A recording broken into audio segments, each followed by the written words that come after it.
Hi, everybody. I'm Michelle Gibson, and I'm here today with Kenny. And Kenny's been following my channel for a while, and I started noticing comments several years ago. Hey, look into Fort Smith, look into Van Buren. So he started to put that on my radar a while back and actually lives close to that part of Arkansas on the other side of the state line in Oklahoma. And that's the region that's near and dear to my heart because that's where I first started waking up to all this stuff and wouldn't have a word to say to anybody had I not had that experience when I lived in Oklahoma City. And I'll go into that as we talk. And Kenny was kind enough to send photos that he's taken and video footage that he's taken and research that he's done online to shed light on this very important part of Arkansas that you just whiz by on I-40. I know I never stopped there. I would go back and forth between Oklahoma City and, let's say, Little Rock area. And the only time I stopped in Van Buren was to get gas and maybe pick up something to eat and other things. But I never went into the towns. And now that I know what's there, I'm sorry I didn't get that chance years ago, but hopefully I'll get a chance in the future.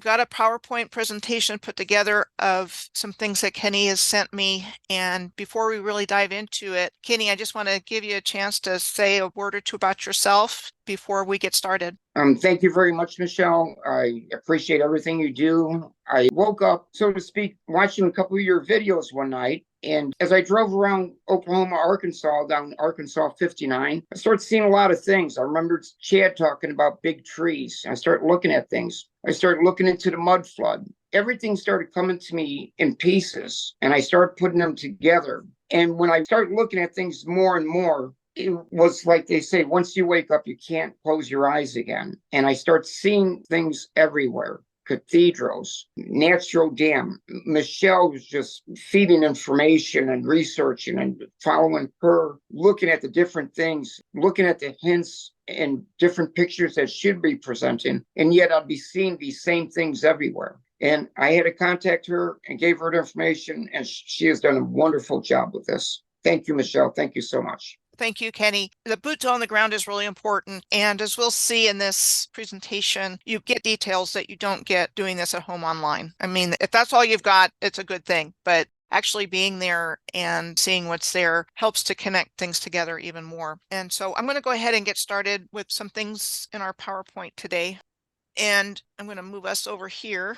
And this is a screenshot on Google Earth of the area of Arkansas that we're looking at, which is right on the state line with Oklahoma. And in one of the email communications Kenny sent me, he said there's the Fort Smith Airport, there's a racetrack near there, and I found a couple of them at the airport down here, and that there was a speedway in between Van Buren, Arkansas and Natural Dam, and found that there, and a whole bunch of things concentrated downtown in Fort Smith, which we're going to spend quite a bit of time on, look at things in Van Buren. And then Kenny went out to these different areas and got some really good video footage that we're going to talk about. And again, when you can see it in real time, it's easier to see how the threads come together. And what I want to say is when I first moved to Oklahoma City in 2012, it's kind of a long story, but let's just kind of put it in those terms. The very first place that I went to was Spiral Mounds. And I had started to wake up around 2006. And by 2012, when I moved there, I was like really interested in megaliths and ancient sites and things like that. And I started looking for sacred sites in North America. And one of them was Spiral Mounds. And so that was like within a couple of weeks of arriving in Oklahoma, that was the first place I went. And I wasn't awake like I am now, but I was interested. Some things about Spiral Mounds is it's in the center of the country. It was an important ceremonial center. They don't have any original native artifacts there, but they do have replicas. And a lot of the mound sites don't even have replicas. They just have crude little things.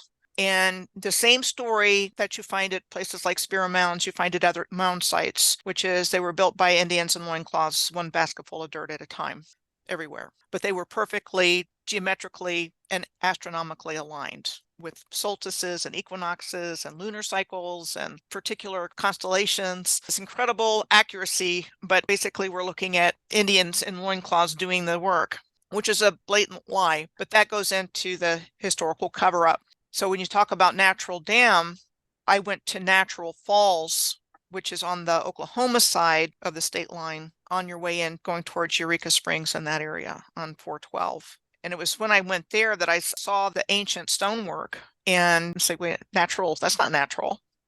So natural is like a code word. And you'll see that with Kenny's footage of Natural Dam. And another thing is Fort Coffee here at Sparrow Mounds. I do remember seeing signs for Fort Coffee when I was going to Sparrow Mounds. I do not remember an actual fort. There might be one there. I would see things differently if I went back there now, but at the time I wasn't clued into this. I just went to go see the mountains. And with the research that I've done over the years, I typically find at least one other star fort in the vicinity, or one other fort in the vicinity. Like they were in pairs, sometimes clusters, sometimes bunches of them all in one spot. And I've been researching from the perspective of circuit board Earth, where the original civilization laid out everything, every piece of infrastructure precisely, and it had a function on an energy grid. And so one of the really cool things about this area that Kenny's brought to my attention and put squarely on my radar is that it's like a beautiful example of all the things that I find everywhere. But because there wasn't supposed to be anything here when it was settled by our narrative, we don't see it. And so we're going to see some really good examples of that. Most of the presentation is going to be centered around this downtown area. We'll take a look at Van Buren and then Natural Dam. So I'm going to go into it here. So I think you brought to my attention, Kenny, that it was on a horseshoe bend or an S-shaped bend. You've got Fort Smith here and then little teeny tiny Van Buren over here compared to Fort Smith. Straight line from Fort Smith to Van Buren on the trolley car. And there's quite a trail history here too. I just threw in a few pictures. I wasn't sure where you took this picture of a pyramidal shaped hill. That was in Oklahoma, right off Highway 101, which is down a little bit a ways from Lee Creek. There's actually two more pyramids that you could see that when the leaves come off the tree, they're much more visible. And I talked to one of the owners that have that property, and I mentioned to him it looks like a pyramid. And he said, no, if you look at the other side of it, he said, it's all dug out. I said, so there's just the one side that's dug out. He said, yeah, they've been digging it out from back in the 40s during the war. They used the WPA, the dirt for the roads. So that kind of struck me interesting. And I asked him if he ever been up there, and he said it's all rock. He said it's all stone. He said just the trees are able to grow up there, but they usually fall off because they can't get deep roots. And I've seen quite a bit pyramids around Arkansas, Oklahoma area. Adair County, Sequoia County, Sebastian County, Crawford County, and Arkansas.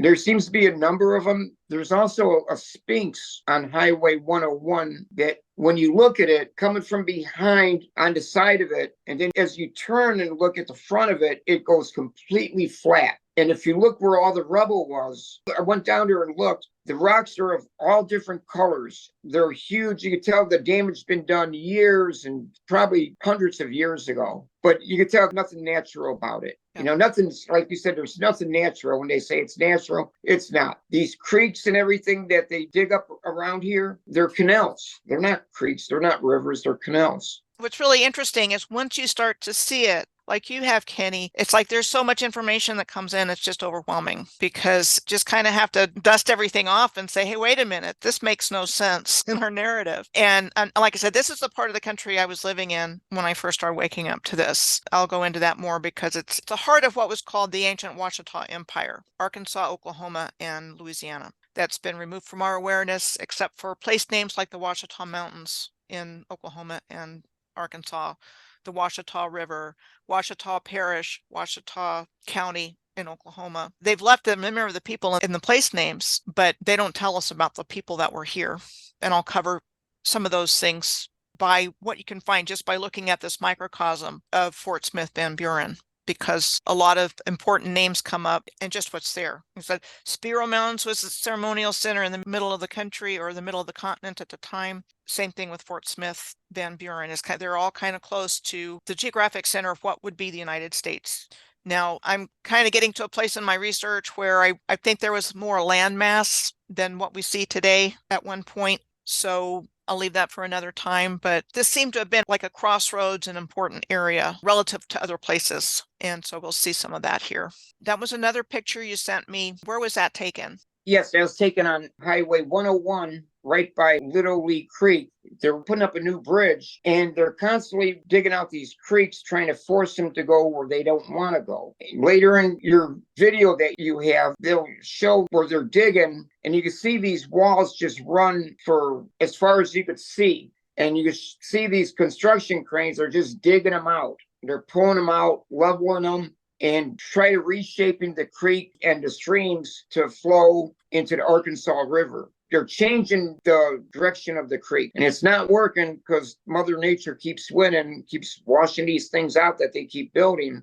And it's a shame. It's a shame because these bricks are perfectly square. Again, just like natural dams, just like the canals in Venice, just like everything else even showing. When you walk down these creeks in Oklahoma, this is what you see on both sides. Right. Natural dam, you could actually see the floor of the creek is like that, where you're walking and you're like, you think you're in a bathtub. It's very amazing. And it wasn't done by some Indians or slaves or pioneers.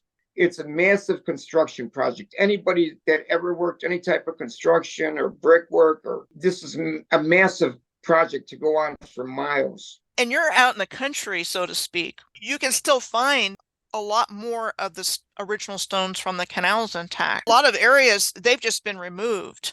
And the cement industry is a big thing there in that part of the country. Dolese is a big company, and they've got an endless supply of material for grinding down into their products because that's where they're getting it from. In Van Buren, there's a huge cement factory right on the other side of the bridge of the old town, Van Buren. It was an aha I had when I was still living there. I mean, there's one not too far from where I live in Arizona, the same kind of thing. There's plenty of gigantic megalithic stone blocks laying around. That's where they get it. And one of the clues for me is that they have megalithic stone blocks in their signage. Like before you go into the plant, you'll see a big one. And I want to go back a little bit because you were talking about the stones at the pyramidal shaped land feature. East of there, just outside of Little Rock, is Pinnacle Mountain State Park. It's in Roland, near Natural Steps, which you can't get to because it's on private property. There's two more pyramids right next to Pinnacle Mountain, and they're like Giza-sized pyramids. But you can't get to see the other two because it's blocked off. All the property's blocked off. I spent a day with friends of mine trying to get in, and there's just no way you can get close to those other two pyramids. There is a yacht club where you can, if you're on a yacht, you can sail past those other two pyramids. And on a clear day, you can get a good view of them from the visitor center observation deck at Pinnacle Mountain. But that was a big aha for me. And then in Tulsa, there's a place called Turkey Mountain Urban Wilderness Area. And then I went there. It was hard to find. There's no signage for it. It's marked on a map, but to actually get there was quite an adventure. And when you get to the entrance of it, there's megalithic stone blocks the size of VW buses lining the parking area. You walk around Turkey Mountain and it's covered with megalithic stone blocks and concrete and all that stuff. They've managed to hide it from us by not telling us about it. And then we just assume it's natural or whatever. And then you start to tune into it and it's like, oh my gosh, what's going on here? I wanted to say about this style of stone where it's smaller. When I first started waking up to this in Oklahoma City, I could just go outside of my apartment door and see these kinds of stones just laying around the apartment complex. And I was living in an area right next to Baptist Hospital off of West 50th. And just walking down the sidewalk, I started noticing these earthworks. Going around the block, seeing signage for like industrial complex with a big megalithic stone block underneath it, or by the 7-Eleven, or by the Starbucks, or behind a nursing home. I saw a big stone wall. You know, that was when I started getting into my consciousness as, hey, wait a minute. I started to see. And then once I started to see it, I could not see it. And every time I left my house, I would see it everywhere. And that's never stopped. That has never stopped. Every time I leave my house, I see something. That was in Oklahoma, and I've lived in Arizona for almost 8 years now. It's just everywhere. So we can both get talking on this and talk for hours, can't we? Yes, we can. Yes, we can. So let me go ahead and dive into Fort Smith, the first part of this. And I'm glad you sent this morning, just with population stats for Fort Smith. Supposedly in 1840, 144 people. Not only that, but that one church was founded in 1842. We'll see that later. So the numbers really don't jive with the kinds of things that start appearing, supposedly. So this is just an example. 1850, a little less than 1,000 people. 1860, maybe doubled, a little less than doubled the number. 1870, almost double that. It's growing, but it still doesn't support the kinds of infrastructure that is coming online here. And we're going to see some really good examples of that. So this is an area you were telling me about down by the river. We've got some photos of the amphitheater. Yes, the amphitheater is right next to the rail line. It's next to the Marshals Museum. It's right by Garrison, the Albert Pike Bridge, and the trolley lines, the National Cemetery. They're all within a stone's throwing of each other. They're very, very close proximity. They just weren't built, as they say, in the 1840s, 1900s. These were here long before. You just look at the stone. You see that stonework. It's almost the same type of stonework that was by the creek beds. When you look at it, the same size blocking, almost the same thickness, the same colors. And you kind of see this pattern with these amphitheaters, where you see like levels when I'm walking into creeks, especially around the bends. You'll be walking and I'll look up and I'll see like 2 or 3 rows of this. At first I tell myself, well, maybe one fell on top of the other. But when I look at these amphitheater pictures more and more, and I actually got down there and walked around and looked at them, everything was by design. There was nothing natural or accidental about it. So you find amphitheaters in diverse places. You find the same architectural style with the arches and the 3 windows. Yes, and that's right by the Arkansas River too, that amphitheater. That's the Arkansas River right in the back in one picture. So this is everywhere. You can look all over the earth and see that exact same style of architecture. And I know the one at Mount Magazine was credited to the WPA, one of FDR's New Deal projects. That's what they say. Everything out here was built during the WPA, the roads, the dams, the creeks, everything. The WPA and now the Interior Department or the Park Service or the Forestry Department runs everything around here. And you see that throughout that whole area. The CCC, WPA, they were all big in that part of the country. Other places as well. It was like 2 birds with 1 stone. We're going to employ these unskilled young men and pay them, and we're going to give a reason for what's here. And when you really start looking at it, like I went to a lot of the CCC sites in Oklahoma, like Roman Nose State Park and Boiling Spring State Park, and beautiful stonework. But it seems like the young men came in and probably made the facilities, picnic areas, things like that. But these places are just covered with this intricately worked stonework. And it's just beautiful. So that was kind of a big cover up where they gave a reason for this. And even a lot of the monumental architecture, like government buildings and things like that, were credited to the Depression era projects like that. Not necessarily the unskilled one of the CCC, but the bigger deal places were attributed to Depression era programs. And it just makes absolutely no sense. It's way beyond what we're taught we were capable of at that time. Okay, so we've got that.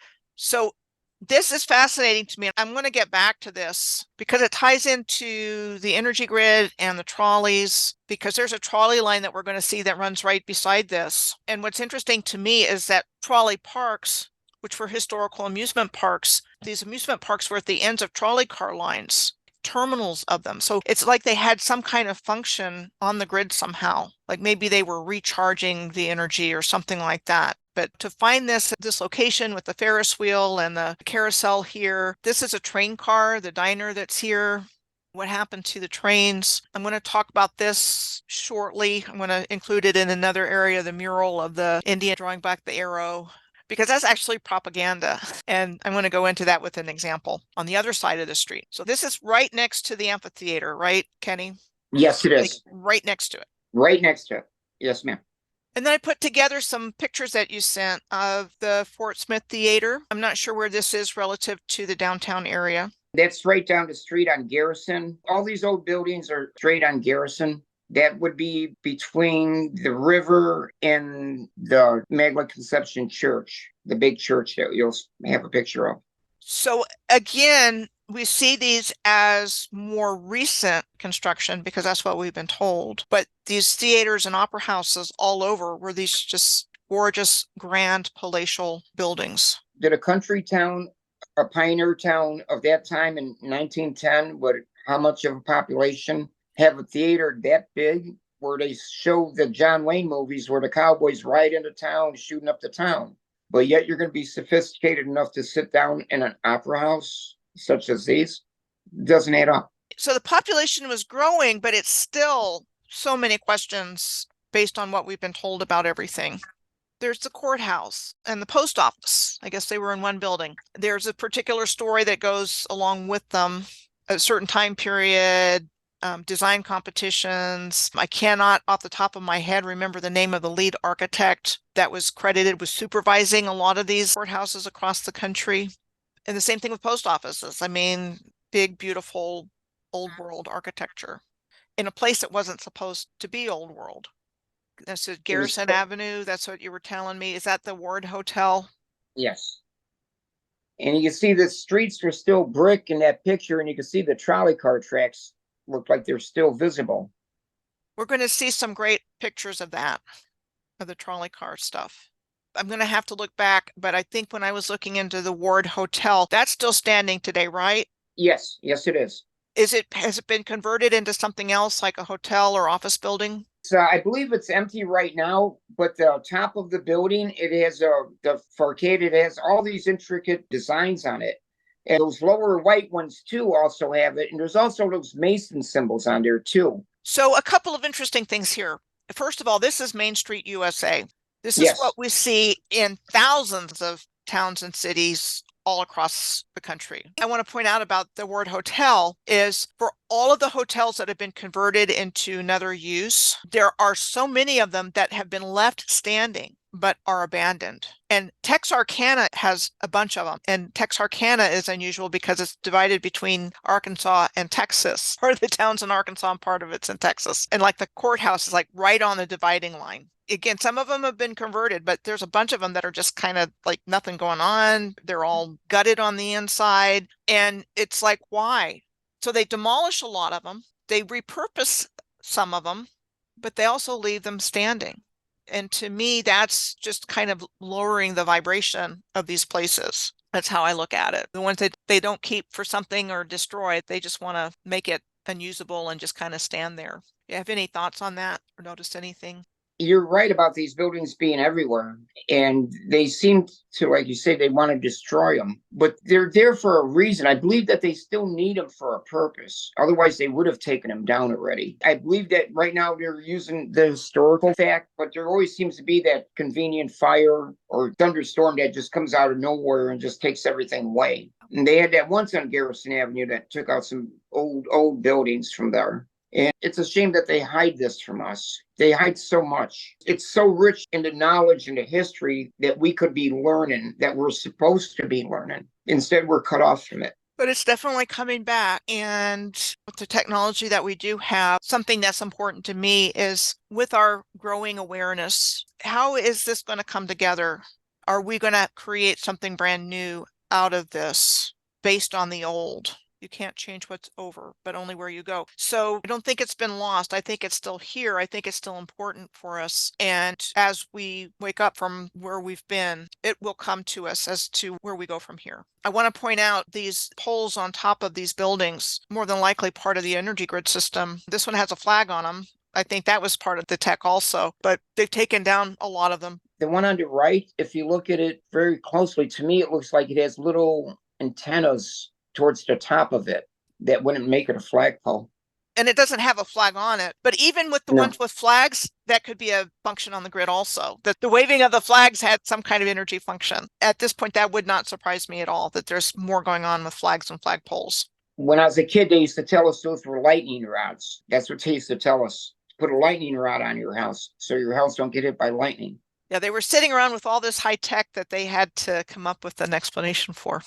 So This is an example of a beautiful building that when I was looking into the information you sent, I found this Saint Scholastica monastery that was to be demolished. Do you know if it has been yet or not? I don't think it has been. I know that all them old church buildings are on Albert Pike Boulevard. When you drive down Albert Pike Boulevard, this is all you see is these old buildings, these Protestant, Catholic, Baptist, general religious type buildings that were given to them. And it seems that all these old buildings like this are on Albert Pike Boulevard. I don't know if they demolished it. I know there was a Catholic one that they tore down to put up a school, a modern day campus Catholic high school. They tore down one of these old buildings years ago, and there's still pictures of them around. So that's the fate of a lot of these old buildings. Look at the antennas up on the top of it, too. You'll see those on all these cathedrals. There's so many cathedrals out in Fort Smith. You see these same tops. And what they'll do with a lot of old buildings like this, they'll take off those like towers. They'll take off like the top floors and they'll put something else on top of it, sign or a couple apartment buildings or something to repurpose it. But you could tell that it was a cathedral when you walk around and you look at them. You could definitely tell they were cathedrals. And of course, a nice big tree right in front of it. Yes. It's one thing I noticed. There's always one big trees by all these buildings that are much larger than any the other trees in the area. And I do think there's a there, and that's all just coming back in now too. So we still have a lot to figure out, but there's definitely more to that story. So here's the Marshall Museum. What can you tell us about that one? Kind of scary in design. You think that if they were going to make a Marshall's Museum, you'd kind of make more of a museum to celebrate the heritage that was created in Fort Smith by legendary lawmen. And it looks more like a Star Trek type thing. I never seen it. It's right on the Arkansas River, right next to the park, right on the other side where the trolley line used to run. I don't know. It's all made out of glass, kind of tacky looking, I think. I haven't been inside it yet. It's just different. I've seen that design once before in one of your videos. I couldn't recall where I seen it. Also, when you go up to the parking lot, the way everything's put out in some type of geometrical pattern is also something that I noticed there. And they did that with the park with these bike paths and the way the whole thing's laid out. It's all in some type of symmetrical pattern, like a circuit board. Only different. If you do have a chance to go, I'd be curious as to what you find, because there's something kind of similar in downtown Oklahoma City. And as I was starting to wake up to it, I was driving by it on I-40 and I'm looking at it and going, what the heck is that thing? And it has a pyramidal face and a circular earthwork, and it leads to a Native American museum that when I was living there between 2012 and 2016 was under construction. And I don't know if it's ever been finished. And there were no trespassing signs all over the place. It looks like a particle accelerator. And it's right next to the Oklahoma River. It's next to Martin Luther King Jr. Boulevard, right off of I-40. And beyond MLK Boulevard, the Oklahoma River is dry, no water in it. It's like no trespassing, don't even think it. I drove around and I tried to find a way to get closer to it. And it was blocked off by an industrial park all the way around. And then it emptied back out onto the interstate system. And so there was no way to get close to it. They have Oklahoma River cruises, so I could float past it like Pinnacle Mountain. But at the time, when I was waking up to this, say 2014, somewhere in there, 2014, 2015, I didn't have all these bigger concepts in my head. I was just, what's that? But the same thing, it's like this, the shape of it is kind of futuristic. And I don't know if there's an actual museum there or not. That is a museum. I've seen pictures of it on the news. I've seen pictures of it in magazines where they have the dioramas and stuff inside. But you think that if they were going to make something like that, they would have made it like the Marshall's badge, the 5-point Marshall's badge, with the round tips, U.S. Marshal. Something like this, more Star Trek-like. On the outside, you're right. They got those big blocks out there along the parking lots that I've seen. The other thing about museums is that they're telling the narrative. They're telling the story that the narrative promotes. So we go in there, we have everything reinforced, all the things we've learned from childhood on about our history, and they're keeping things from us. That's the inside of the museum right there. And notice how they got the 2 double stars up on the ceiling. Why is that? What does that represent? They've got this double stars and then they've got the little lights all around it. So it does kind of look like a sky in a way.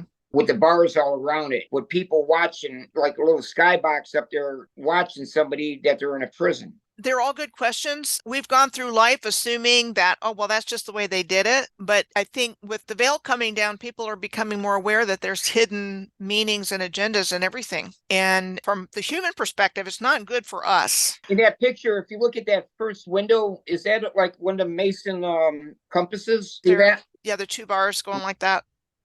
Yeah. Yeah. You know, so some of the little hidden signs they put out there, you know, makes me want to look at this picture some more. What does that represent, though? How could that be a museum piece? If I was sitting in there and I'm thinking I'm at the Marshals Museum, I'd be thinking this must be the prison section, because I see nothing but bars. I see no pictures. I see nothing but a place where people could watch me up in the sky and observe me eating, living, doing everything. I mean, it looks like a glass floor even. There's no privacy. It's just like, what's the double star mean? I never seen that on any type of law enforcement or U.S. Marshal vehicle. And you see quite a few of the U.S. Marshals out here because they patrol the Indian land, which is all of it out here. Very rarely you see a sheriff. You see more of a game warden or U.S. Marshal. Very rarely you see them, though. You know, that compass, that Mason compass, I just noticed that too right now. And it looks like there's a star inside that skybox. As I'm looking at that picture, it looks like there's another star inside there. What does that represent? Is it dual meanings that they have? Or as they say, they're telling you something, but even if you don't acknowledge it, that's their permission to do it. What are they saying? There's so much mystery here.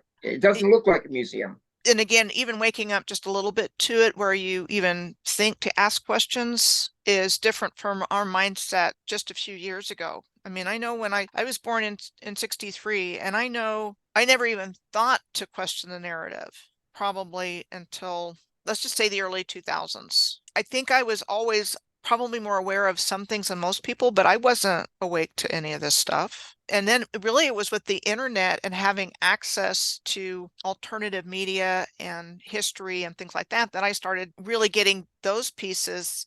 Even though when I was young, I noticed certain things in certain places. Like I grew up outside of Washington, D.C., and I noticed out of place things when I was a kid. So I started noticing, but I didn't have what I needed to start putting it together.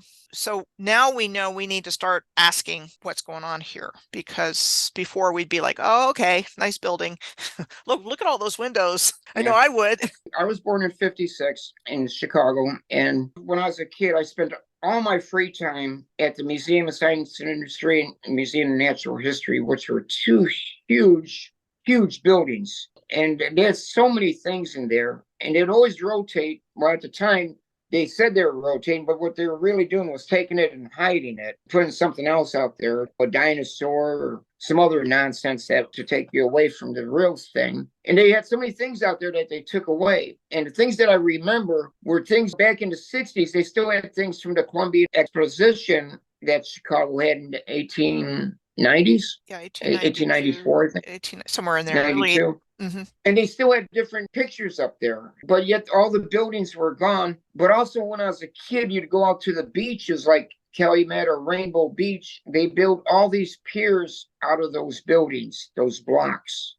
They demolished them and they took them out and they put them along the lakefront. Getting back to this museum, it doesn't look like a museum. It looks like a calling card, like a warning to me. I take that as don't go over here. This is a secure area. You could be observed, possibly confined or removed, forcefully. It just doesn't say museum to me. Even airport. It kind of reminds me of an airport.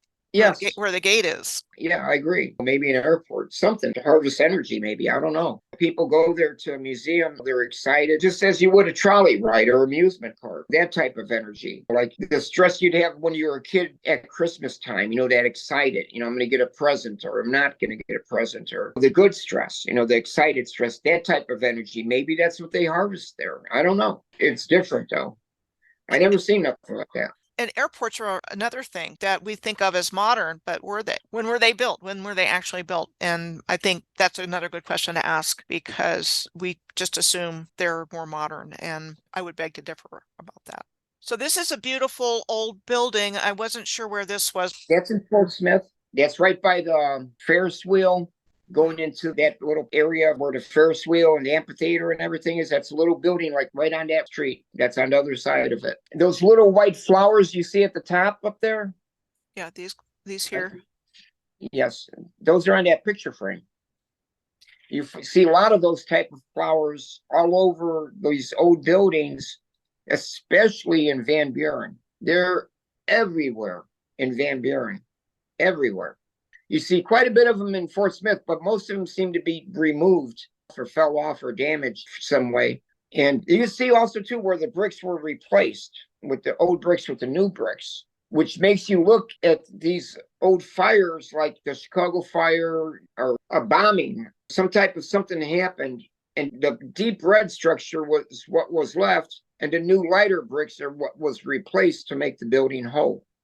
Either that or they painted over. I mean, they're obviously different. Yeah, But look at how they go up at the top though. If someone's painting, they did a terrible painting job. You know, if they missed someone here. But then again, maybe that's something I did. I might have painted that. So me too. I included a picture of a lighthouse that you sent. that's in Fort Smith, actually, directly across from Van Buren, right next to that bridge where the trolley used to run. The two buildings on the side of it were built there, but that lighthouse is a real lighthouse. It used to be brick at the bottom. They had it blocked off that road at the day I went down there. I wasn't able to get down there to take better pictures, but it's a real lighthouse. And they built those two buildings on the side. They used to have a restaurant over there that they used to know, like for weddings and dinners and stuff like that. But I never been in there, but I passed by there many a times, and I was surprised to see a lighthouse there. And actually, I've seen a couple other lighthouses in Oklahoma. One was in Vienna, Oklahoma. Actually, I was going to buy that house. It was a house, but it turned out to be a lighthouse when I actually started looking at it. And when the woman said it was lighthouse, that it was a charity that was selling it,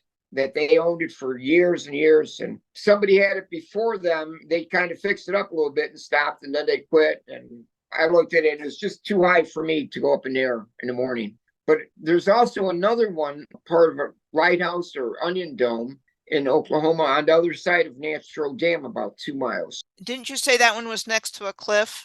Yes, that was. That's actually in Elm City. It's about 2 miles away from Natural Dam, and they turned it into a church. It's very nice.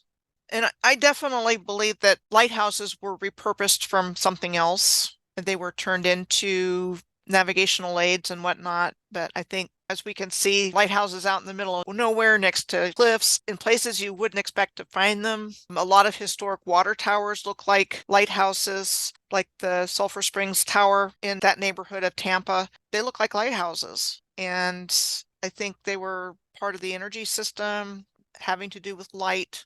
And my belief is it was through destruction of this grid system that turned all these things against each other and made them go haywire. And that's what caused a lot of the destruction that we see in the world. Swamps and dunes and deserts and land just sheared off and went under the water. And that's how they ended up next to the water. So we built these. They're to guide ships. Whereas I think before they were serving a different purpose. And you're in such secluded spots, you'd want to ask yourself, well, how did he get all the materials up here? Who were the craftsmen that built this? I mean, because the logistics would be amazing today to pull that off, to get all this quarry work, the stone work, the mason work, the craftsmen, the equipment to build this, and then go away and not even leave nothing but a little dirt road, a pathway leading up there. That'd be amazing. You can't do that today. It's impossible to do. The lighthouses, those onion dome shaped buildings, I believe those were the receivers of either spiritual or energy wise.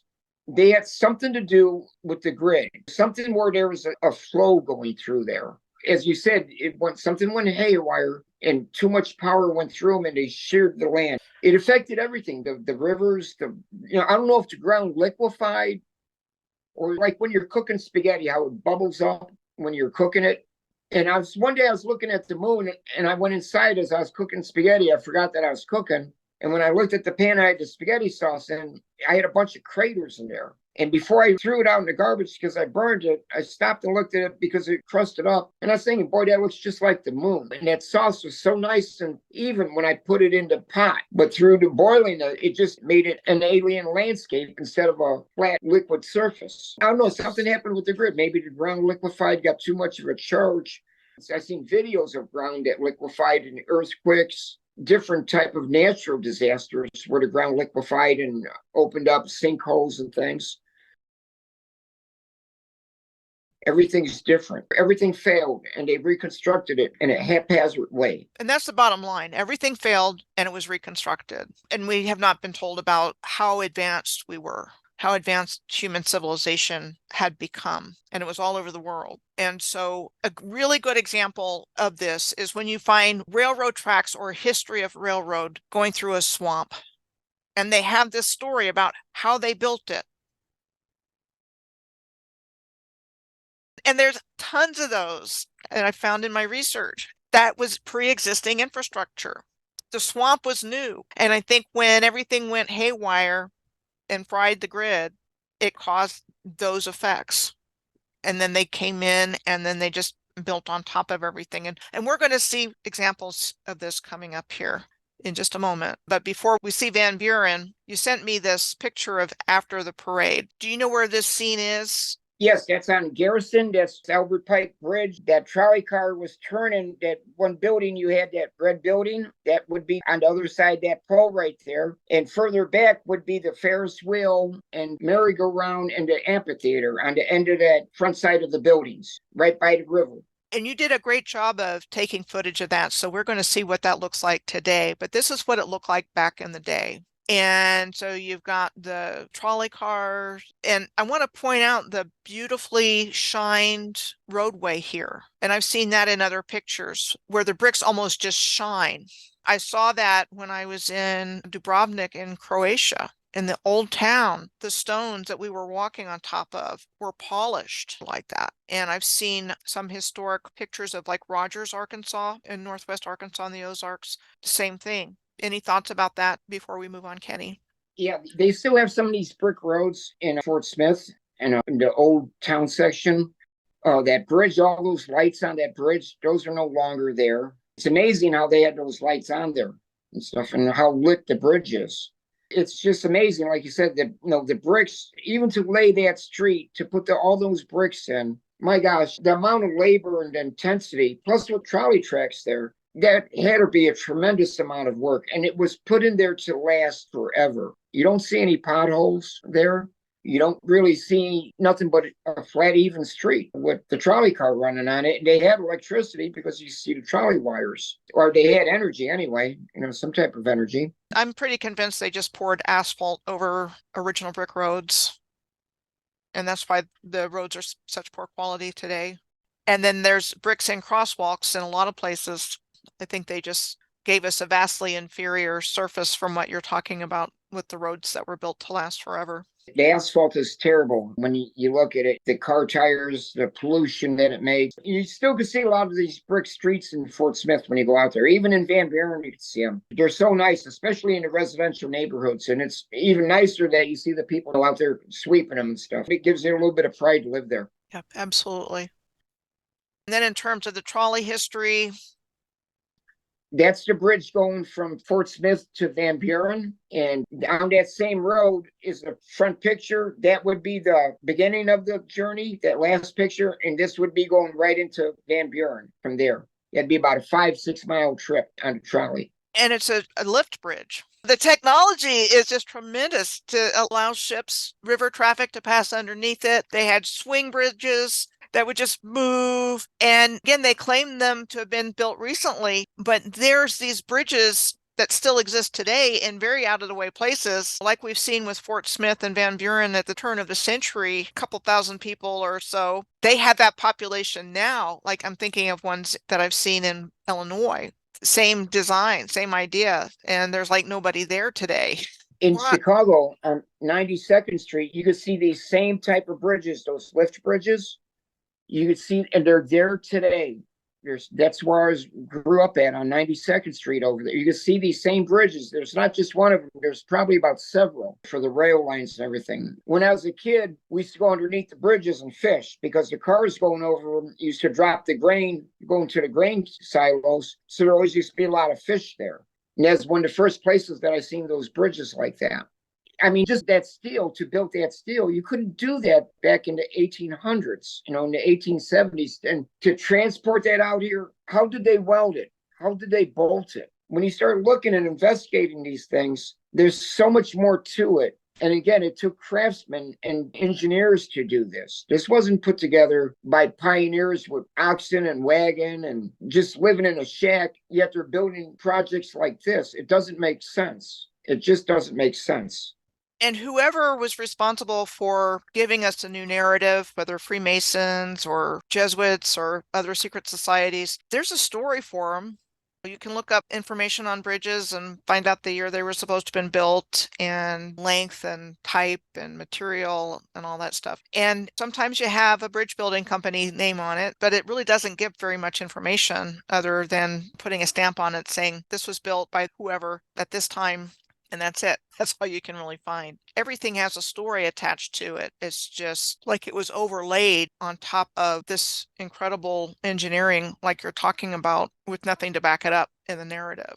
Whatever year the Model T came out in the early 1900s, we're just getting airplanes, we're just getting automobiles in our narrative. And yet at the same time, or even before that, we're getting this incredible infrastructure. That's why I said it just doesn't add up. They're just building the airplane, but yet you have all this heavy duty, high quality infrastructure system. Somehow it just never added up that you could say, well, how did you get all this steel here? The only transportation you got is horse and buggy, is what you're showing us, the narrative. But yet we got buildings like this. Well, where did these craftsmen come from? Where did these engineers come from? Where are the pictures of them building this? They never have those pictures. They have pictures of after the fire, after the destruction, but never nothing as it was being built. And it was always built within a year. When you look at these bridges and buildings, they always put them up so fast, 1 year, 2 years, and they're done. That was not done overnight. That was planned. That was put there for a reason. Everything's the same. It had a purpose, not just carry a streetcar across the bridge. That was the secondary purpose, I think.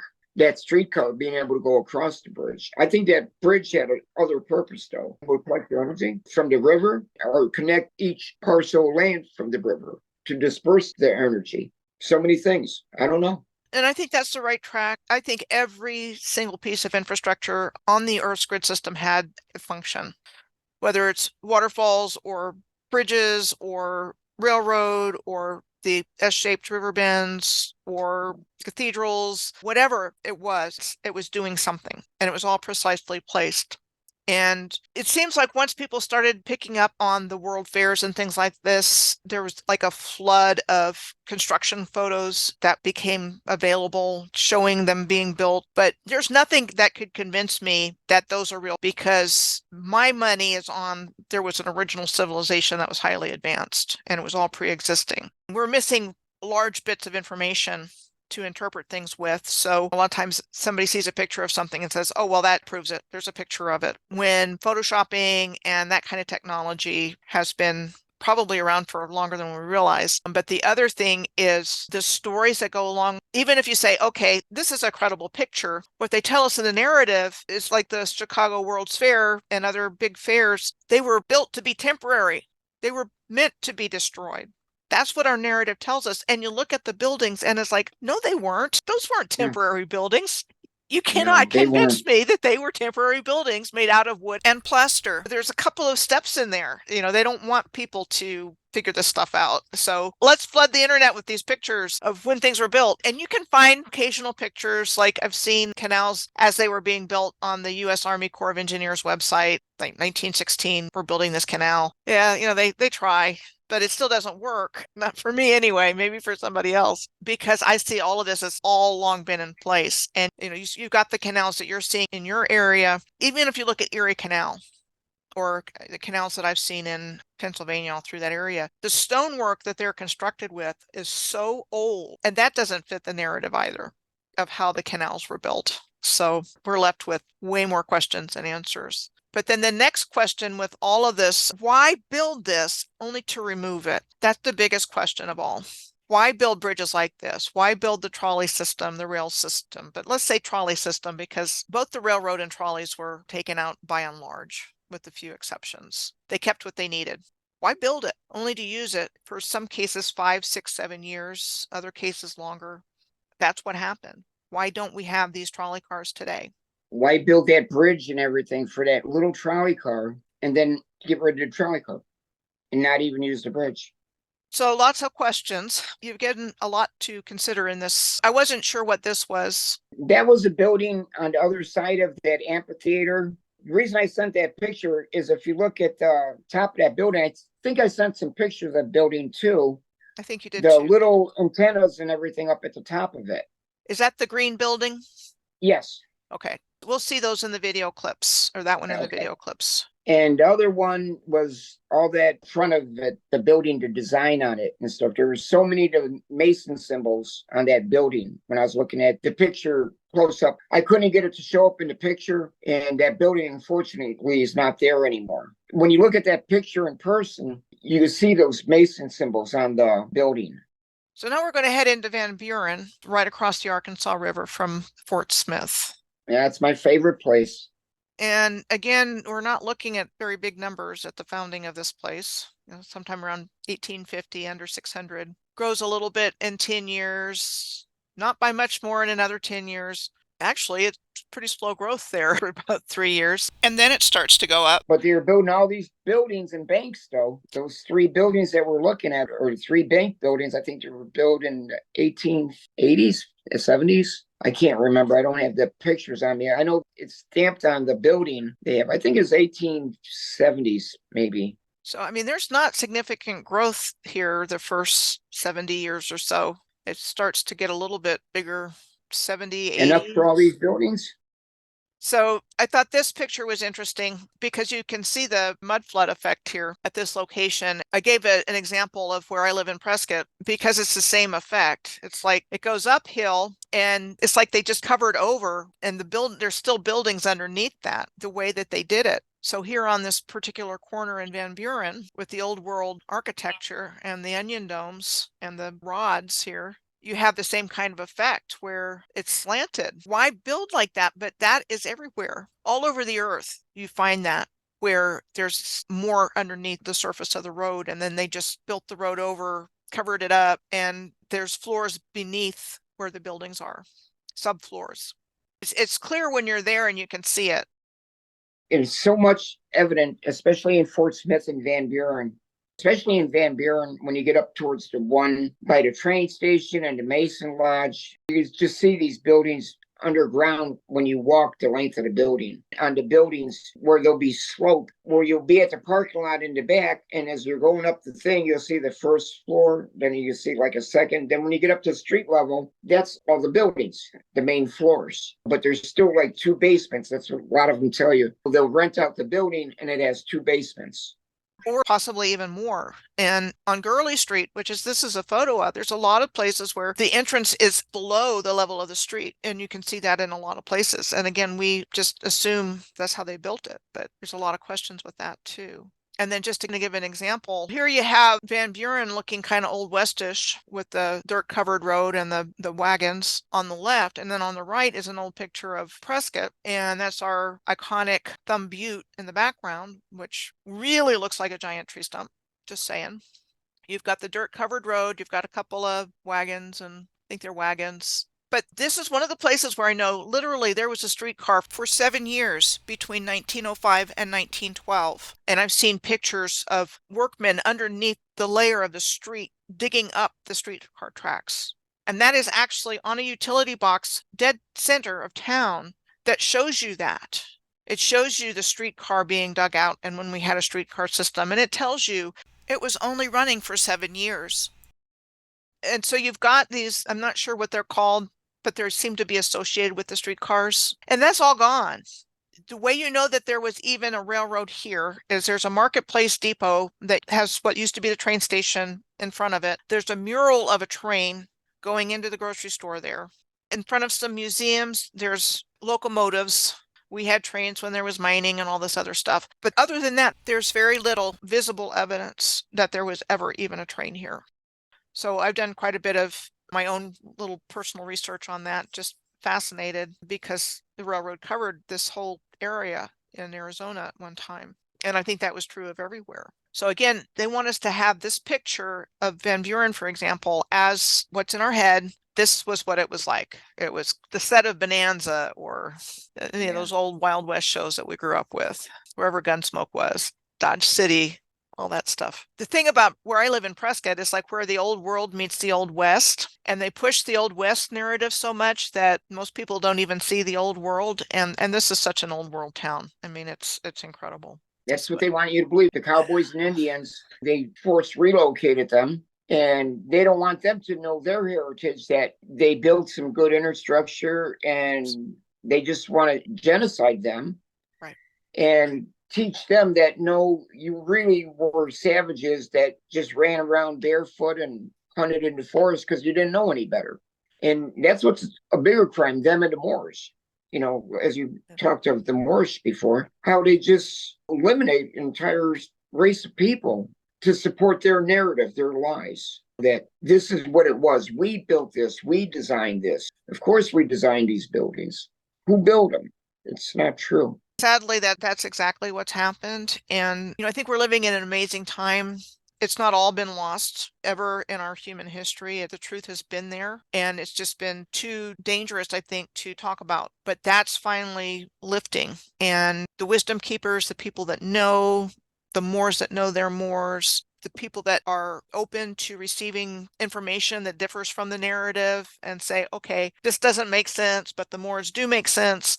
It's becoming easier to get that information out there when people start to see what's actually there, like you have where you live. And that's a big part of it, because until we actually start to see it differently, it just blends in. We don't have any reason to question it. And then all of a sudden it's like, ooh, what's that? What's that doing there? Yeah. So it's actually a pretty exciting time to be alive. These were just some I think this was the train station in Van Buren. So on one side, you still have a functioning train.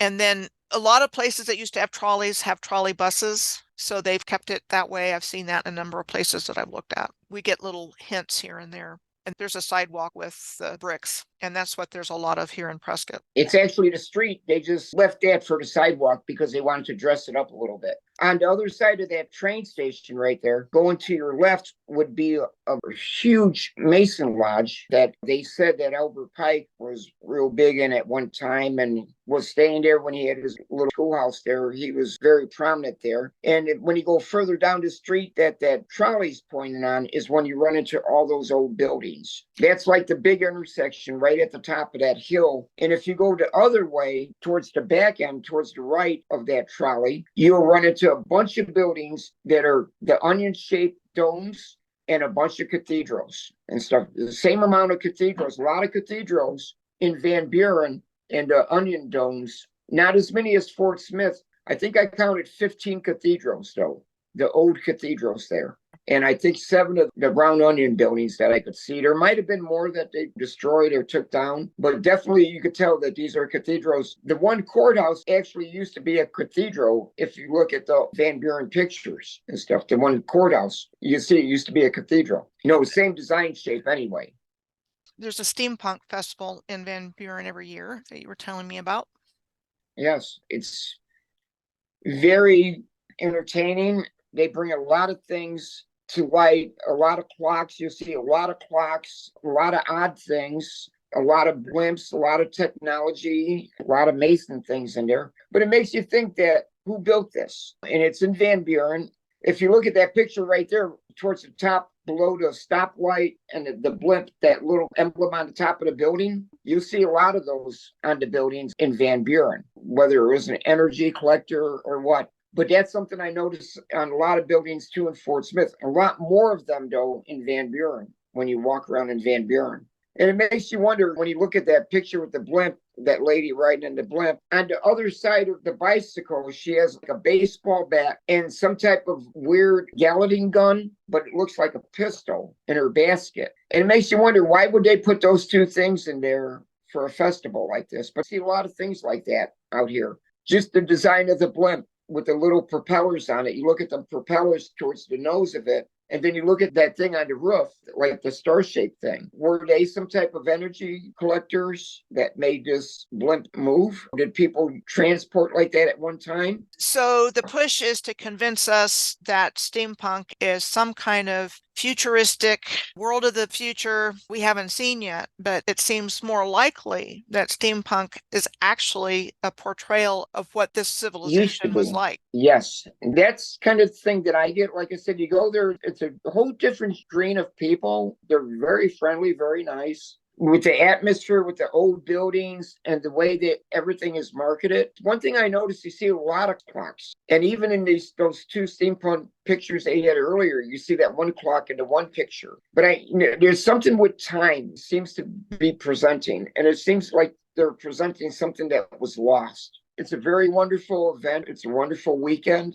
It's a great time, and it's also great to look at the history and see how they pull that history in with these old buildings and represent it. You see a lot of Mason stuff out there too during the steampunks, right by their big lodge, and they got all their tables and things out. I never really went really close to them in the few years that I've been going to there. But I think maybe the next time I went, I know they have a lot of things on their tables, a lot of old things, a lot of old like pictures and books they have out there. You'll see some vehicles up there that run on steam, tractors, cars, a bus, old bicycles, a lot of old bicycles like that. It's a very different, something the first time I went there, I never experienced it before. And I never seen nothing like it either before. It's very different, and there's the connection somehow. Well, I definitely see this after you told me about it, the huge Masonic presence in those two cities as being a let's trot this stuff out every year. Oh, there's so many Mason We'll show lodges you the around here. we'll show you the old technology and how things used to be. So I included this because you had sent me the information about Albert Pike's schoolhouse. Yes. He wasn't just a teacher. This was a major, major player in what's taken place here.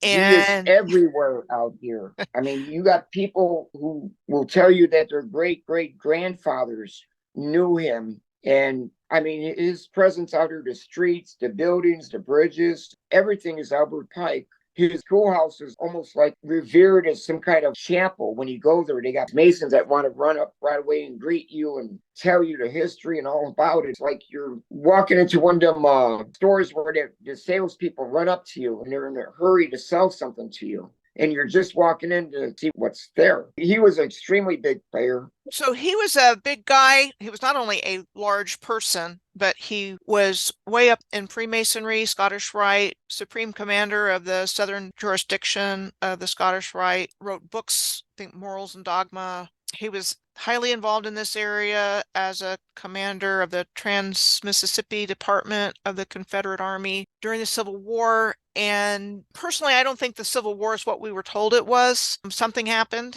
and I think it has a lot to do with this original civilization and doing bad things around that, whether Yes.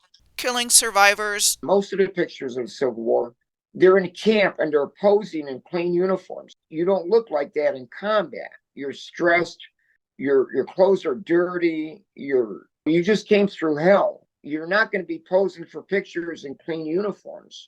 I think the Civil War was a mop up, a cleanup operation of what was left. They brought people in that didn't want to toe the line, that didn't want to relocate on the Trail of Tears, people hiding out, and these people just cleaned them out. Now we're going to start the new thing that we got rid of all the rebels and freed the slaves, and let's go forward. I don't believe the Civil War was what it was either.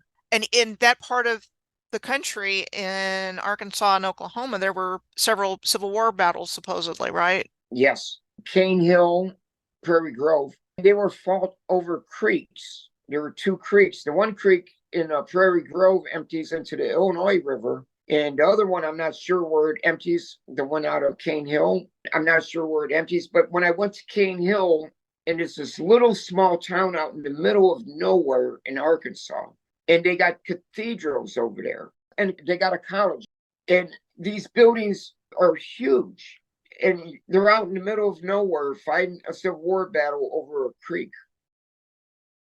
Why would they fight for a creek out in the middle of nowhere with these huge buildings in this little town that even today doesn't have 100 people living in it? Albert Pike, he's everywhere around this area, especially in Van Buren. He is everywhere.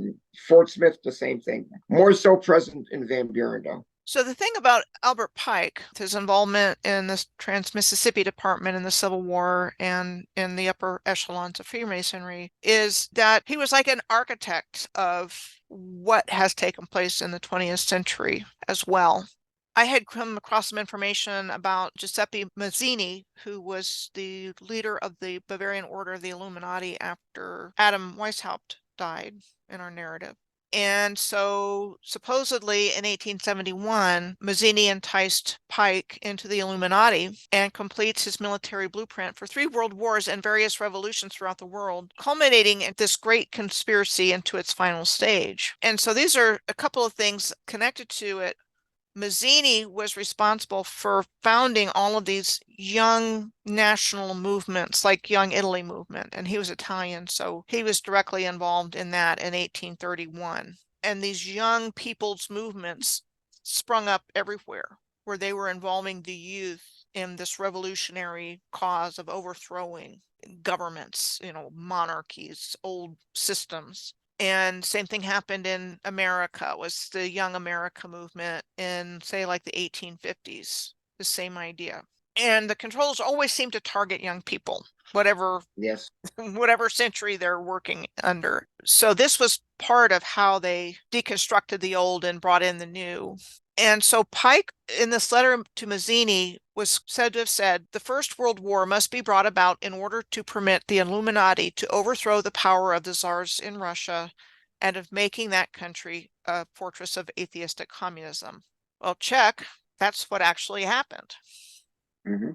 The ruling Russian emperors were taken down and replaced with communism. The Second World War must be fomented by taking advantage of the differences between the fascists and the political Zionists. This war must be brought about so that Nazism is destroyed and that the political Zionism be strong enough to institute a sovereign state of Israel in Palestine. During the Second World War, international communism must become strong enough in order to control Christendom. So that's another check. I mean, that pretty much lines up with what happened. So end of World War II, Nazis are defeated, Israel comes online in the historical Palestine, and had the Cold War, communism versus capitalism, starting, 1950s on up, where you had the proxy wars going on in Korea and Vietnam, different places around the world where the communists would be backing one side and the capitalists the other side, and they'd go at it and they'd instigate. And I think these wars were also another way of genociding people, original people, and destroying infrastructure and giving a reason for bombing that particular fort, or even Opera House, for example, pictures of Malta, where they lay in ruins after bombing in the Second World War. The day that Malta entered the Second World War is when they got bombed, things like that. So I think that was what was going on with those wars, and the influence of Freemasons, for example. They're not alone in this, but they are big players in it. And when I say that, I mean upper level. I don't Yep. think every Freemason knows about all this going on above it. And then the Third World War must be fomented by taking advantage of the differences caused by the agentur of the Illuminati between the political Zionists and the leaders of the Islamic world.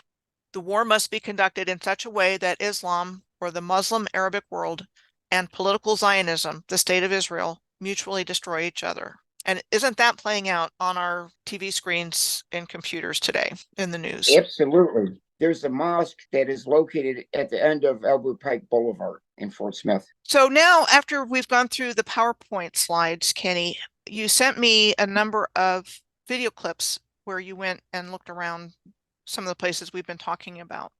You sent me more than what I put in here. There's so much just within that one little area on Garrison Street. There's a lot to share about what we've been talking about now, how everything connects together. We've been talking about this one area here where the U.S. Marshals Museum is right here. Is that the Albert Pike Bridge? Yes, that is. The park with the Ferris wheel is right here. The amphitheater is here. Fort Smith National Historic Site is right here. Fort Smith National Cemetery, which we're going to be seeing, is here. So these are all clustered together. And as we'll see, the trolley line was through here. I'm going to go ahead and play it. And if you want to, it's running. So you were saying that goes to the cemetery. Yes, that will go to the cemetery. They'll take you to the National Cemetery, the Fort Smith National Cemetery. This is Garrison Street right up over here. I got to watch your video because I'm looking at mine. And you can see the buildings. You can see all these buildings, again, are prior to anything being with that population that was there at the time, 1,000, 2,000 people, would not be building buildings like this. Here's the tracks, the trolley tracks. You can see the bricks over there. They still run the trolley cars out here. They run in the daytime, not so much at night. They run through most of the old town of Fort Smith.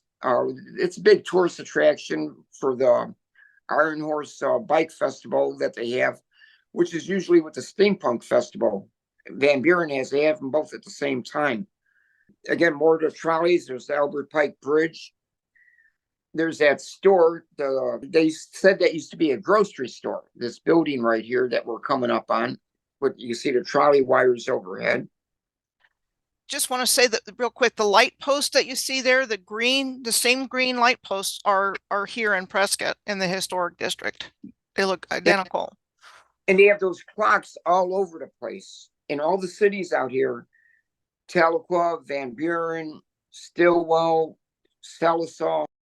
I wanted to point this out because when I saw this in Fort Smith, it reminded me of similar ironwork that I've seen before. This postcard is from Cairo, Illinois. It's spelled the same way as Cairo, like Egypt. When I saw that wrought iron work there over the trolley tracks, it reminded me of this in Cairo, Illinois. This is an old postcard of it in the heyday when it was a bustling place. And there was a star fort, or a fort called Fort Defiance, right there at the confluence of the Mississippi River and the Ohio River. There's signage there now, but that's about it.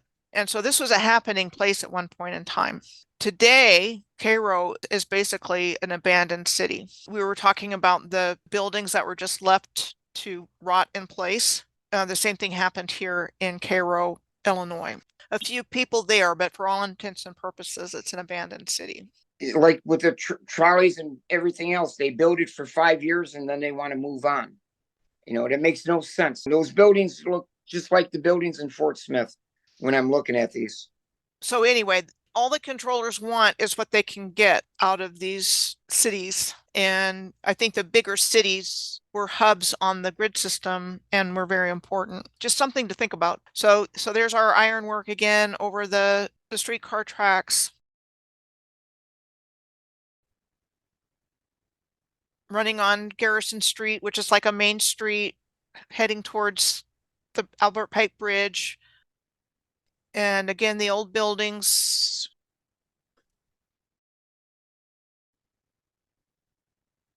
You see the top of those buildings. And you see a lot of them are vacant. And you see where they used to have the antennas or the rods or something coming up out of them. So here's that department store. This one is the Reynolds Davis and Company. So this was the wholesale place that's very grand. With the lion with the wings and the sword. And that's a worldwide symbol that's found all over the world. So what is that doing there on this building that's supposed to be a place to sell things that looks like it's in ruins? There used to be a grocery store. That's what they said, I believe. So again, it doesn't really match. That lion with the sword and the wings is a symbol of royalty, and it's known as the Lion of St. Mark. It was a symbol of the Republic of Venice, and I think others as well. So it's not just limited to any one place. And here we come up on this. Is a grocery company. They talk about a tornado ripping through the downtown area, and I think tornadoes were used like hurricanes and other disasters to cause chaos and destruction. I don't think they're natural, personally. They seem always to be conveniently there when something needs to be cleansed or removed. Conveniently in the central business district of these places. They happen a lot there. The fires do too. Yeah, fires, especially the fires. So many fires, so many things and you look at that brickwork and everything, the structure.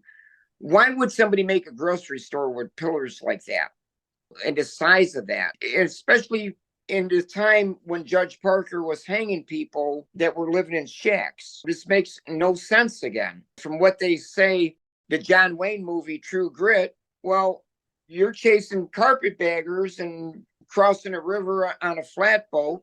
But here 20 years later, not even 10 years later, we got this bridge built up over here with trolley cars and lights and everything else. This is the park going into the Fort Smith towards the museum and the gallows and a few other things. Again, look at all the architecture of it. This park is right next to the Fort Smith historic site. It's right across the street from the amphitheater, the Ferris wheel, the merry-go-round, and all those other things. So I just wanted to point this out. This is a statue of Bass Reeves in the park. Yes. And so in our historical narrative, Bass Reeves was a runaway slave, a gunfighter, a farmer, a scout, tracker, railroad agent, and arguably thought of as the greatest deputy U.S. Marshal. Now, to me, it's significant. It says he spoke and understood the languages of several Native American tribes, including Cherokee, Choctaw, Chickasaw, Seminole, and Creek. And it's interesting with what the narrative says about him. He was born into slavery. His family were slaves belonging to an Arkansas state legislator, William Steele Reeves, that during the American Civil War, his owners fought for the Confederacy. And at some point, Reeves escaped and fled to Indian Territory, where he learned American Indian languages and customs, as well as tracking and survival skills, and ultimately became a farmer and rancher, and then was hired as a U.S. deputy about 1875. So again, that's what the narrative is telling us. But the Cherokee, the Chickasaw, the Seminole, Creek, and Choctaw, who were all part of the 5 civilized tribes, that's what they were called. Every single one of those tribes were one of the 5 civilized tribes. They were already here. They were part of the ancient Washita people of North America. And if you look at the Washita Empire on a map and you look at the Louisiana Purchase on a map, it's the same shape. So they were the original people here. So it would stand to reason that the original indigenous people were enslaved by this new takeover. And so he was actually speaking his own language and not picking it up because they want to bring in the slaves from Africa story. So that's interesting. He's the greatest deputy U.S. Marshal, and he's memorialized here with the statue. What I found interesting was when you were going along here, and this is why being there is so different from just doing this on the computer, is you're looking at the plaques of the people that were involved in bringing this memorial to life, the local people. And again, when you look down at the stones, those are old stones, like we were looking at before. So the wall's made of old stones. These may be not so old, or if they are old stones, they were smoothed out and engraved on. And looking at the names on the stones, you see we're going to get to it here in just a moment, the Fort Smith Bank and the Walton family. The Walton is the Walmart family, and they're based in Bentonville, Arkansas. So they're coming up here.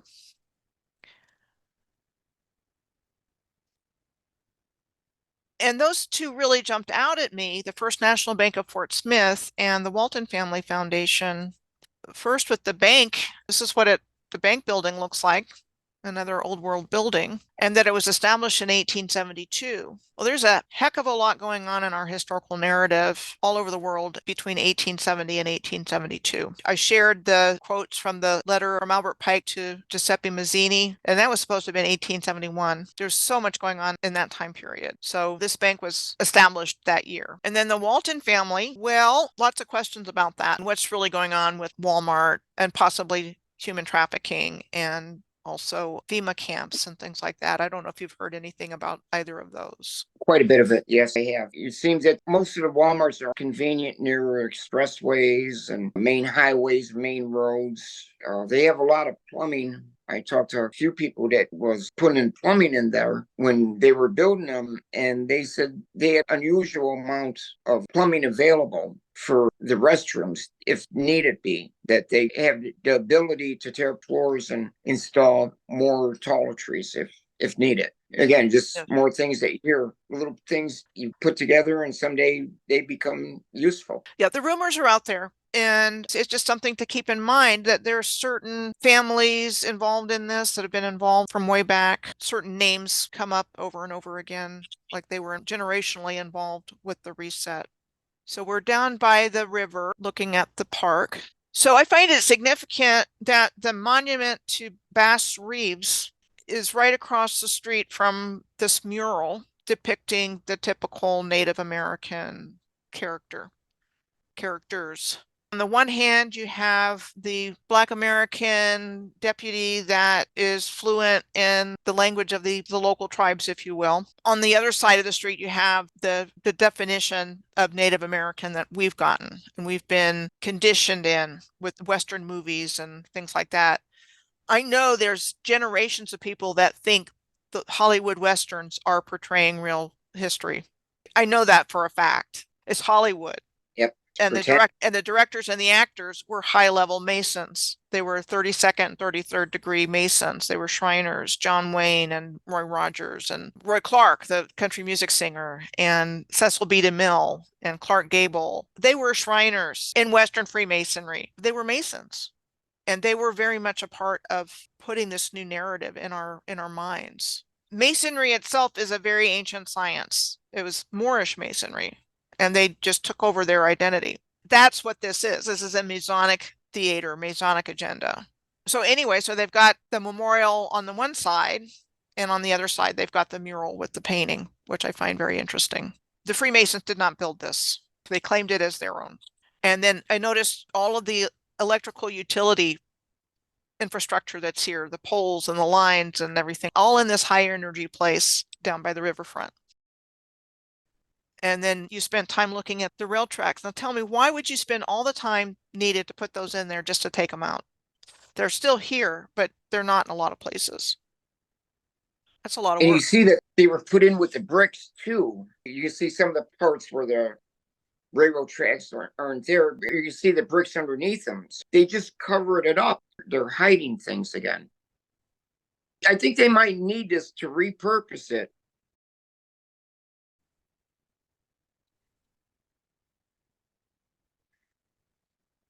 So the Albert Pike House, and that's in Fort Smith, right? Yes.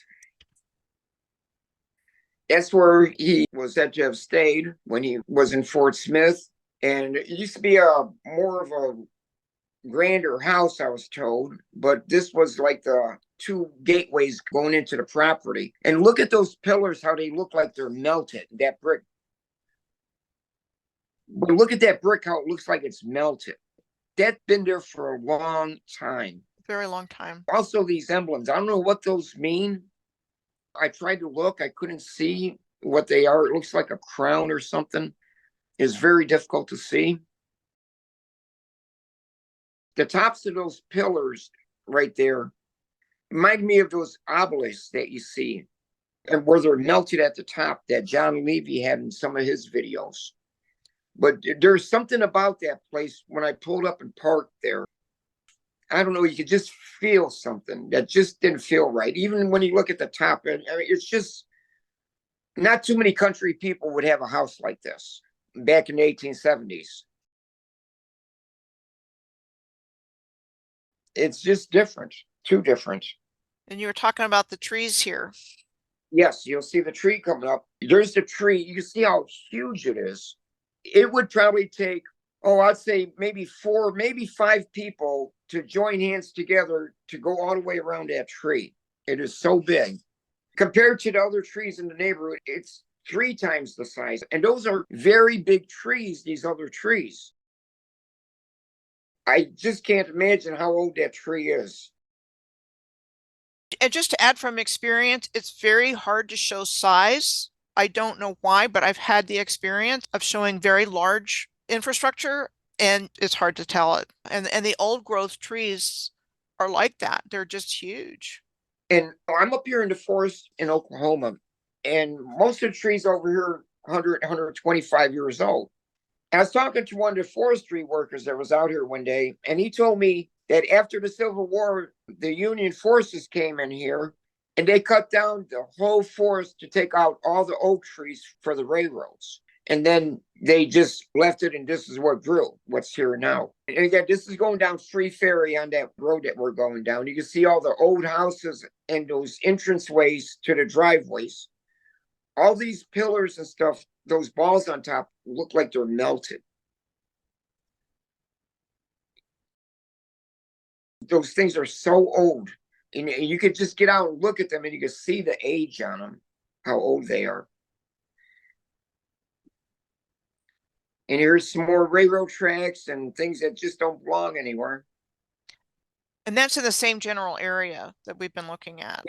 That's right next to the National Cemetery and right next to the Bass Reeves statue and right across the street from the garrison with the lady with the bow and the Ferris wheel and the merry-go-round and the amphitheater. Right down the street from the Marshals Museum. All this was in walking distance. We were to be down there in Garrison Avenue, park the car, Michelle. Me and you could get out and walk to all these places within an hour. Easy. And take our time and look and enjoy. I've seen more than enough evidence to convince me that there's a connection between the star forts and the railroad. So now you're going into the National Cemetery. Yes. Look at that flagpole, how it's sitting on a little star fort. And as you go into cemetery, again, it's all flat. You can see everything. You can see the cathedrals. You can see the Mason Lodge. You can see the Ferris wheel. You can see the Garrison Bridge. All this is there. And it's so strange to have a cemetery in the middle of downtown. And you can see those other buildings as I'm panning, going around through the cemetery. Also, the way that the graves are shaped and laid out always looks in a single row as you're looking, but it's not. It struck me as not being right for the time when it was built. Like I said, all the graves, you look at them, they're straight, but they're not straight. And as you come up to these things, you can feel something there. There's a feeling there. I just couldn't place it. And again, like I say, as you're going into where they have the services at, you could look and see these ornaments that they have up there. And they seem out of place for a military cemetery. And both of us being in the military, I wouldn't expect something like that at a cemetery. I'd expect an eagle, a cannon, a flag. I wouldn't expect these things that we're going to be seeing right here on these pillars or columns, whatever you want to call them, those gold things right there. I still haven't figured out what they are. And even how they have the services, like under that little pyramid right there. To me, it looks like a pyramid. That's what I thought it was at first. When I was in the middle of the cemetery and I looked, I said, gosh, that looks like a pyramid with two columns in front of it. And then when I was walking there, it seemed that's where they have the little services and mass at. But it's still real strange how they have it with those gates and the pillar and those ornaments on top and the way that it's set as a structure. Here's the outside of the cemetery. And those columns and everything look very, very old, and the engravings look very new. And they still have the trolley tracks there in front of it. Yeah, trolley tracks are still everywhere. What I also found interesting as you're panning back around to it are the bells on the grounds. Again, looking at all these utility poles, I mean, there's definitely something power-wise going on here. That's what would make sense to me. Now, do you know if those tracks are still in use? Oh, yes, they are in use. You see the trolleys running on them. Every once in a while, you'll see a freight car on them with just one engine pushing it or something. But they still do use them, which really kind of surprised me. So here coming up is the bells that are here on the grounds. And I'm just curious about that because I think bells were extremely important and served much more of a function than just ringing out whatever they do today. Very important in the cathedrals. I think that they were sound resonators. We are creatures of what we put in us, the water, the food, vibrations. If you ever been in a jacuzzi, the water bouncing around off your body, it kind of soothes your body a little bit. And I think by maybe these cathedrals, maybe they were just something to go in to get your body feeling right, like a big jacuzzi, so to speak. I mean, I think you're on the right track with what you were just saying. I mean, that seems to be the direction that is pointing to frequencies and frequencies that heal different conditions and things like that. So I'm sure there was more to it than that, but that was a big part of it. So this is that greenhouse. So that was the one in the picture that we saw earlier. And I think you were just on the other side of the cemetery here. Yes. That greenhouse is on the other side of Garrison. That's where the tracks and everything will take me now. I'll go on the other side and you can see all the ironwork on the top of the roof. You see a lot of the older houses in Fort Smith with like that, with that type of ornamentation up on the roofs, that metal. And you can see the Ferris wheel in the background, and it's right next to the amphitheater. That was some type of energy device to harness the energy to bring it in, I believe, or it wasn't there decorated. People back then didn't believe in decorations. Everything had a purpose. You didn't have money to waste. I can't see them building a Ferris wheel just to go for a ride on it without it having another purpose. Look at a Ferris wheel. Is it a big generator? Is it a steering wheel? Is it something to take up the slack as a pulley would, working with the railroad tracks and the trolley, where the trolley car's a weight, just like on a string, the tracks are the string, the trolley car's the weight, and the Ferris wheel is the pulley to make it either come forward or back. I don't know. There's so many possibilities in this world. There's the Marshall Museum. Yes. That's right in back of this house, and Ferris wheel, everything just, like I said, we could just keep walking. We could have parked the car right here by the Ferris wheel and walked to the cemetery, everything. It's all right there. And it's so strange to have all these things downtown, a train yard, trolley yards, an amphitheater, a cemetery, all these old buildings. I want to point this out. Again, you have the megalithic stones in the sign for the Yes. river trail. We Yes. walk by those all the time in our parks and everywhere, and they're megalithic stone blocks. They're everywhere in Oklahoma. I'll drive down the road and it's like a status symbol, where people go on their property, they're digging something or they find something and they pull out a big rock and they pull it to the front of their house and put it by the mailbox to show everybody they got bigger rock than the neighbors. There's a construction company that got a rock out, and it's about as big as 3 SUVs.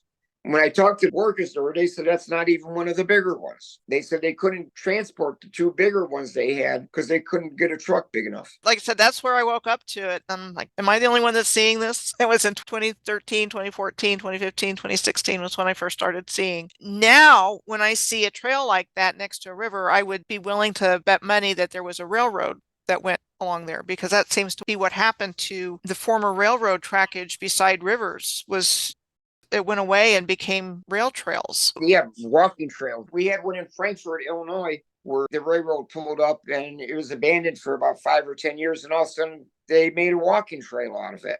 It's all these old rail lines. Some of them out west, they say you could get like bicycles, and they have where you could ride on the rails, like these little contraptions where you pedal them and you go on a tour of the old railroad tracks. Once you see the patterns, and that's what we have to go by, are the patterns. Yep. It's hard to find in writing. You have to look, needle in a haystack kind of thing. And you notice too, these parks, they're all symmetrically designed with angles, just like how that Marshall's Museum was. That's how these parks are starting to look to me. They all have these certain type designs. So I'm showing you more of those old buildings coming up over here. I believe there's an Onion Dome one on the side of this by 22 over here. This is all the Catholic churches. There's some more buildings right there with the domes on them. And I see that style of house everywhere. There's so many buildings like that out here in Fort Smith. This is that Immaculate Conception. And they built up these steps going up. I mean, these are huge doors. It's huge. And so much of our educational infrastructure are these old style buildings. And you see elementary schools that look grand, and high schools and junior highs, and a lot of them have been torn down and replaced by newer architecture. But a lot of kids still go to school in this type of building. So I was talking about earlier with the mud flood stuff that is underground, and you see a lot of that. And again, we think it must have been deliberately built like that, but I don't think so. You see that a lot. You're going to put glass windows where you could get water seeping in as you're building the building. That makes no sense. Just so many examples. That's the church. They have that same type of top ornament like in Van Buren, where it looks like an arrow on all sides, with the round buildings, and you can see the big, huge doors, how they build up the concrete steps going up there. Again, more mud flood. You can see how the building goes into the ground. So that's all part of the Catholic establishment there. Oh, you should see some of their buildings. They have some amazing buildings, and they're all old like this. The Protestants have some. It seems like they were divvied out an equal amount of buildings.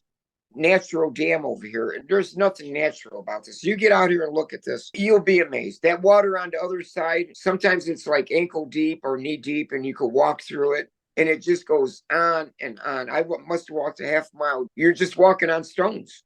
It's all stones. It's like a canal. And when you get to the other sides, you can see where it starts coming up on the sides even. And it says that when this was discovered in 1870 or 1890 by some hunter, he decided to make a grinding mill up there. So it took him a week to get a grindstone from Van Buren with 2 teams of oxen up here to hook up his grindstone so he could grind flour as the water was rushing through. But you see, the water doesn't rush through all the time. Now, when the water's real high, this place is really amazing, the amount of water that comes rolling off of this. And you can see some of the damage that was done on rocks when you're there of what happened. But it would seem to me to be pretty odd to take a grindstone that far and to go through all that trouble to grind flour for a couple mills before you decide you don't want to do it. Again, the manpower to get that grindstone up there, not only that, to build the mill, the cost. How many people could have been living in that area? Maybe 100. They're going to take their grain to you. That doesn't seem very practical to me. It just wouldn't seem right, someone doing that. And it totally looks like a megalithic wall there. Oh, it is. When you get there and see it, especially when you start walking, there's a trail path that goes all the way down. And when you start walking, just going down further, you're going to see more and more of these big, huge square rocks. But what's even funnier, when I was leaving Natural Dam the first day, it's right next to Lee Creek.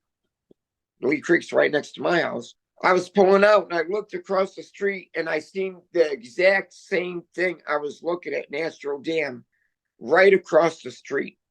And you could tell when they built this road, that Arkansas 59, they had to destroy part of that natural dam to put that road in. They do that a lot out here in Oklahoma. I see that going on where they're building new roads or bridges and they're digging up these old creeks, these old structures, and they're trying to say they're natural. I have some pictures coming up later in the video of almost the same thing that we see at Natural Dam. And that's in so many creeks that I've seen in Oklahoma, out here in Sequoia County, Adair County.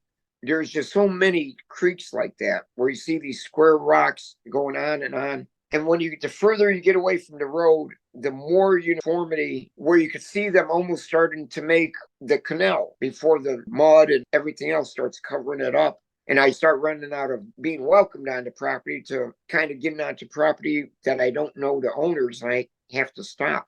But usually as I'm walking, if people come out and ask me, I just tell them what I'm doing. I'm just looking for, at the creek and stuff. And usually if they see I'm not a hunter or poacher, they're pretty good with it, especially if I mention some of their neighbors and my name and they say, oh, they told me about you. Okay, just be careful. Like I said, there's so much out here in Oklahoma and Arkansas that I found, Michelle. It's just amazing. Oklahoma woke you up. It woke me up. There's something out here that pulls us to there to say, look, stop what you're doing. Look at this. There's something here, something important here, something you need to stop and look at and think about. And you can see construction, how they just tear up these roads. And you think that if they dig up something like this, that they'd stop and maybe at least get a high school teacher out there to say, what do you think this is? Instead, they hurry up the construction to bury it and just move on. They don't want to even record it. Hey, look, we found a wall over here. And this wall runs for almost a half a mile that we're digging. And guy that came out here, he took one of our shovels and he went down 20 feet past this wall and he dug down. And guess what? He found some more of it. And it's more intact because we haven't hit it with the backhoe yet. There's so much out there, Michelle, and they're hiding it. They're covering it up intentionally. They're trying to drown us from the truth, from what they took from us and what they try to hide. They're trying to hide better because people are starting to see and question.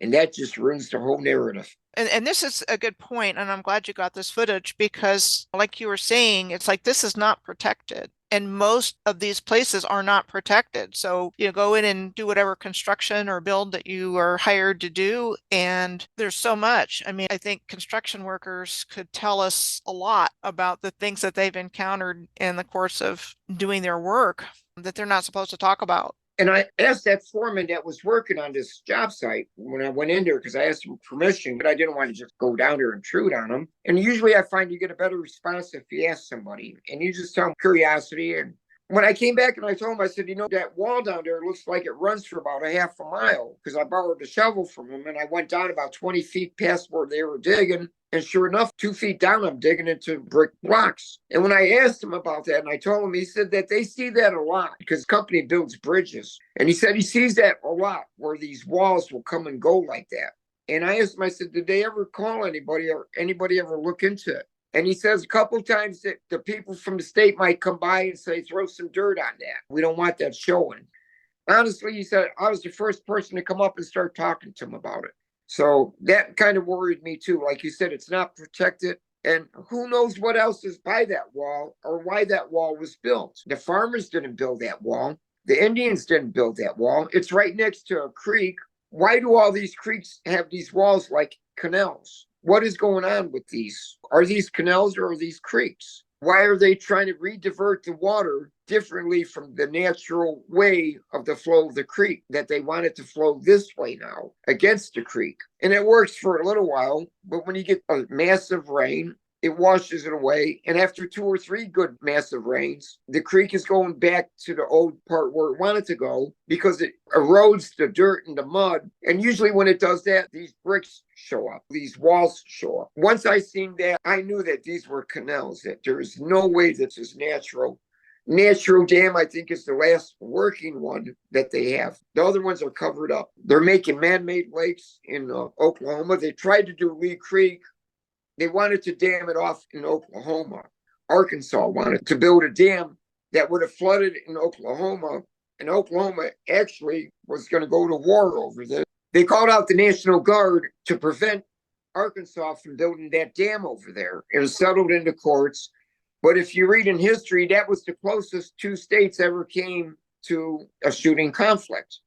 They built this dam on Lee Creek in Van Buren, and that dam provides the drinking water for Van Buren. But all that water comes from Little Lee Creek and Lee Creek. It goes around all them horseshoe curves. And there's so many of them, it also passes a natural dam. So all this water that they wanted to dam up in Oklahoma to prevent going into Arkansas now goes into Arkansas. And that's why I think we're still able to see all these stone structures in the creeks in Oklahoma.